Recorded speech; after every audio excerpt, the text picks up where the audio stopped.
Sikar railway station पर बुधवार को बम ब्लास्ट की सूचना से कुछ देर के लिए अफरा तफरी का माहौल बन गया।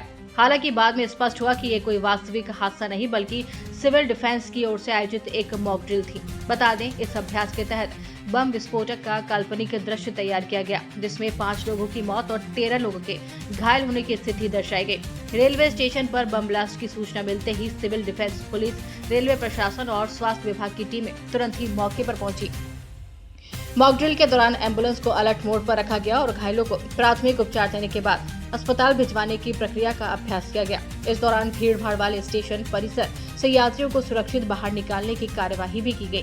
बता दें, सीकर जिला कलेक्टर मुकुल शर्मा ने बताया कि आपातकालीन परिस्थितियों में विभिन्न विभागों के बीच समन्वय और रिस्पांस टाइम को परखने के उद्देश्य से ये मॉक ड्रिल आयोजित की गई। उन्होंने कहा कि ऐसी परिस्थितियों में कम से कम समय में राहत और बचाव कार्य शुरू करना बेहद जरूरी होता है और इसी को ध्यान में रखते हुए सभी संबंधित विभागों को सक्रिय भागीदारी सुनिश्चित की गई। ड्रिल के दौरान ये भी अभ्यास किया गया कि यदि स्ट्रेचर उपलब्ध होने में देरी हो तो घायलों को कंबल या फिर अन्य संसाधनों की मदद से किस प्रकार सुरक्षित स्थान तक पहुंचाया जा सकता है। साथ ही घटनास्थल को घेराबंदी करके आमजन को दूर रखने और अफवाहों पर नियंत्रण की प्रक्रिया भी समझाई गई। हालांकि अभ्यास के दौरान एक बड़ी लापरवाही सामने आई। कुछ पुलिसकर्मी और प्रशासनिक अधिकारी मॉक ड्रिल शुरू होने से पहले ही स्टेशन परिसर में मौजूद थे, जिसमें वास्तविकता का आभास थोड़ा प्रभावित हुआ। अधिकारियों ने इसे नोट करते हुए भविष्य में और अधिक गोपनीयता व वास्तविकता के साथ मॉक ड्रिल आयोजित करने की बात कही। कुल मिलाकर इस अभ्यास के माध्यम से आपदा प्रबंधन की तैयारियों को परखा गया और आपात स्थिति से निपटने की क्षमता को मजबूत करने का प्रयास भी किया गया।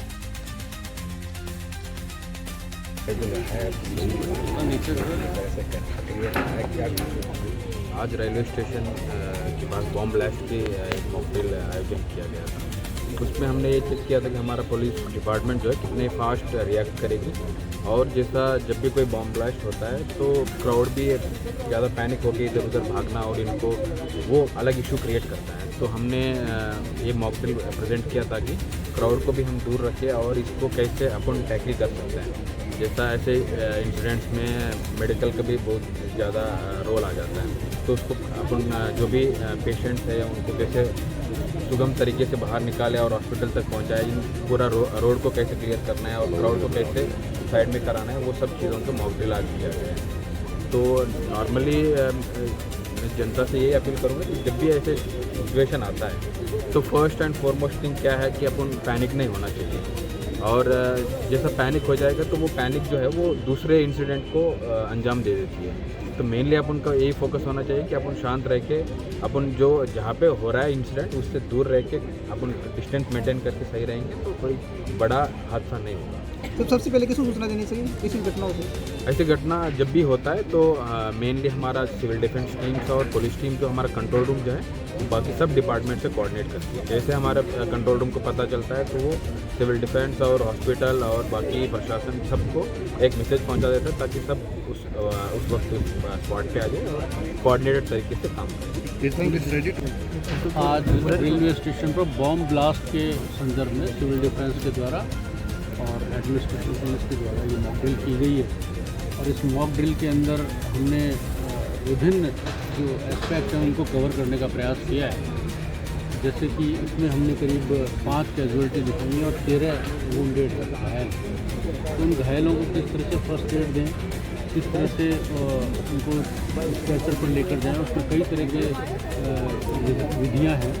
सिंगल माउंटेड स्ट्रेचर भी होता है। अब अगर स्ट्रेचर उपलब्ध नहीं है तो किस तरह से कंबल से लपेट कर उसको स्ट्रेचर बना के उसको लेकर जाया जाए। ये कई तरह से इसमें यहाँ पर उनकी प्रैक्टिस की गई है, उनको उस तरह से घायलों को ले जाए।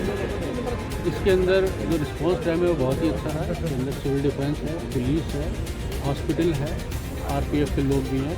ये सभी लोग बहुत ही त्वरित गति से यहाँ पर आए और इस पूरी कार्रवाई को अंजाम दिया। सर, सूचना पर मौके पर सबसे पहले कौन सी टीम पहुंची है? सूचना पर सबसे पहले मौके पर कौन सी टीम पहुंची है? सिविल डिफेंस की टीम थी और पुलिस की, दोनों ही थे।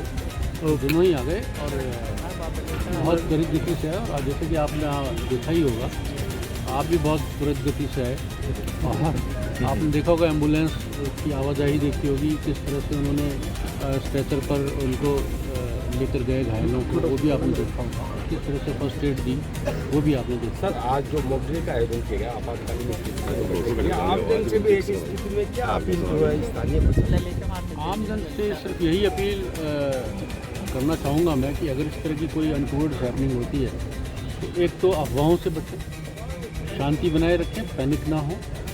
पुलिस प्रशासन बिल्कुल तत्पर है और सभी उनको सूचनाएं समय पर उपलब्ध करवा दी जाएंगी। अगर कोई इस तरह की भगवान ना करे ऐसी कोई परिस्थिति उत्पन्न हो तो मीडिया के माध्यम से, अन्य माध्यमों से, कंट्रोल रूम के माध्यम से समस्त सूचनाएं उपलब्ध कराई जाएंगी। तो इसमें सबसे महत्वपूर्ण बात ये है पैनिक ना करें और र्यूमर्स पर ध्यान ना दें। जो मॉक ड्रिल का आयोजन रहा है कि इस तरह की सहभागिता सिविल डिफेंस की रही है, जो क्या किया? ये आज न्यूज़ मिली थी कि एयर अटैक रेलवे स्टेशन में एयर अटैक होने वाला है, तो जैसे कंट्रोल रूम से सभी एजेंसी को खबर कर दिया गया रेलवे स्टेशन में एयर अटैक हो चुका है, बम धमाके हो रहे हैं। तो इसमें सिविल डिफेंस मेन इसका रोल है। Civil defence, police, home guards, fire, police और मेडिकल, इन सभी टीमों को सूचित किया गया और सभी तत्काल विदिन 5 मिनट्स पूरी एजेंसी पहुंच गए।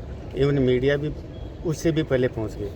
तो ये एक्टिविटी इसलिए है कि जनता को अवेयर करना है। अगर ऐसी एक्चुअल में नौबत आ जाए तो आपने कैसे उसको टैकल करना है, जनता को कैसे सेव करना है, मिनिमम लॉस हो, जान का मिनिमम लॉस हो, प्रॉपर्टी एंड मैन का, इस पर्पज से किया जाता है जिससे लोगों को पता चले कैसे अपने को बचना है और कैसे बचाव दल हैं वो अपना एक्टिविटी। इसमें सिविल डिफेंस ने अपने, जैसे यहाँ पर आग लगी तो पहले सबसे पहले उसको फायर एक्सटिंग्विशर से उसको बुझा दिया गया, आग को आगे नहीं फैलने दिया गया।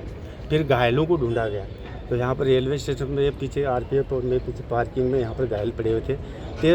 13 लोग घायल हो गए थे और 5 की डेथ हो गई थी। तो डेथ केसेस के लिए कोई जल्दीबाजी नहीं, लेकिन घायलों को तत्काल एम्बुलेंस के माध्यम से अस्पताल में प्राथमिक उपचार के लिए भेजा गया। और हमारी जो रेस्क्यू के तरीके हैं उसमें फायर में लिफ्ट एक तो मैन है, अगर वो कैरी करने लायक है, और अगर ज़्यादा घायल हो गया तो उसको चेयर के माध्यम से 2 मैन चेयर बनाते हैं, उसके माध्यम से ले आते हैं। 3 अगर एक टांग में लगी हो तो उसको 3 लेग से ले आते हैं।